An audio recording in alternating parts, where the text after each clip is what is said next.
It was a routine Wednesday morning at Reagan National Airport when a potentially catastrophic event was narrowly avoided. American Airlines Flight 2134, bound for Boston, was cleared for takeoff and hurtling down the runway. But suddenly, the pilots had to make a split-second decision to save lives.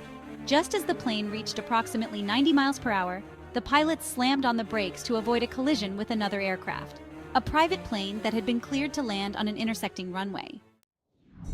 According to CBS News, the quick-thinking pilots communicated the need for maintenance immediately after the emergency stop, highlighting the severity of the situation. The Federal Aviation Administration has launched an investigation into this incident. The private plane was initially cleared to land, but was later told to abort the landing. Unfortunately, it was already too late, as the plane had touched down.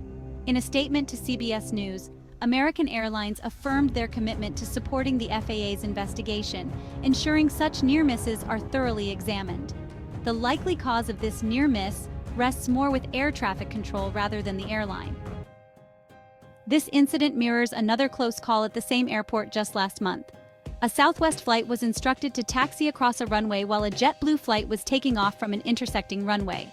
The planes missed each other by a mere 400 feet. Again, this incident was likely caused by air traffic control. And it doesn't stop there. Last month, at New York's JFK International Airport, a Swiss Air flight narrowly avoided a collision with multiple planes, thanks to the swift actions of its pilot. The FAA is investigating that incident as well. With these frequent near misses, it's no wonder that general anxiety around flying is on the rise. NBC Bay Area reports a noticeable uptick in passenger concerns, exacerbated by ongoing scrutiny of aircraft manufacturer Boeing's safety procedures.